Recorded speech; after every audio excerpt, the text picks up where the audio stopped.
have some good news and I have some bad news regarding some key economics numbers that measure economic growth as well as inflation that were released today on July 30th. And as an economist, I'm going to walk you through these numbers to tell you what this means for you as well as the economy. Bureau of Economic Analysis today released the numbers regarding real GDP growth for Q2 of 2026. Now, this is the first estimate of real GDP growth, so this number could change. However, in Q2 of 2026, it was found that real GDP grew by about 1.5% year over year. This contrasts with real GDP growth in Q1 of 2026, which was found to grow by about 2.1% year over year. Now, why was there a decline in real GDP growth by about 0.6%? Well, we can look to the components of real GDP to determine what's going on here. For those of you that need a refresher, real GDP is determined by four components: consumer spending, investment spending,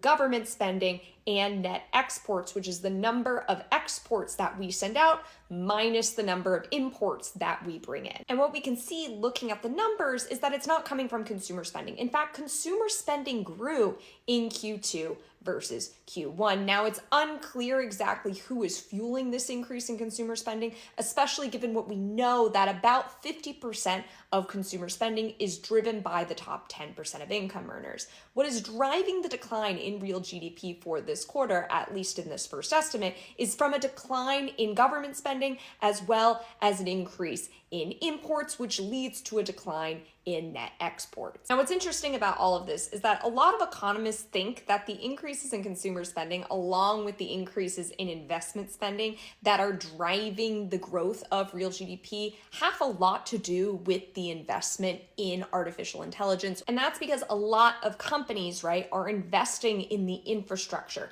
the data centers, the memory, the semiconductors, the electricity, all of the things that are used to comprise and build out AI infrastructure. The question, right, and I think a lot of y'all have brought this up in my comments, is how long can this last? How long can investment spending and consumer spending as it relates to artificial intelligence be sustained? And that's a big question that a lot of economists are trying to figure out and think about, and we will just have to wait and see in subsequent quarters what exactly happens. Now, let's turn to inflation, where the Bureau of Economic Analysis also released the numbers for the Personal Consumption Expenditures Index, or PCE. And for those of you that need a refresher, the PCE is the Federal Reserve's preferred way of measuring inflation. Now, for Q2 of 2026, it was found that the PCE for year over year increased by about 5.1%. This is compared to Q1, where the PCE increased by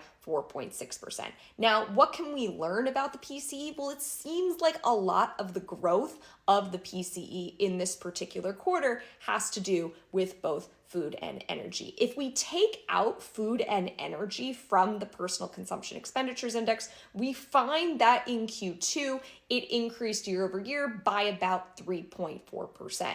In contrast with Q1, where PCE, the rate, increased by 4.4% year over year. However, it's important to remember for both GDP numbers as well as the PCE, these numbers were being captured in April, May, and June when oil prices were falling and there was a ceasefire agreement between the United States and Iran, which have since eroded in this last month. And so I think it's important to keep in mind that a lot of what we're seeing with PCE as well as GDP for Q2 depends a lot on the fact that there was a ceasefire in those prior quarters, but there is not one now. Now, both regular and core PCE are well above the Federal Reserve's target of about 2%. And yesterday, the Federal Reserve met and chose not to increase interest rates. However, if inflation continues to rise in the way that it is, it's unclear whether or not the Federal Reserve, in light of this rising inflation rate, can continue to keep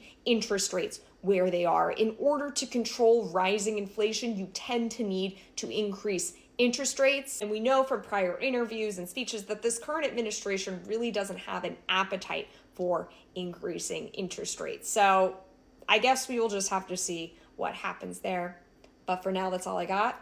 As always, if you have any questions, let me know.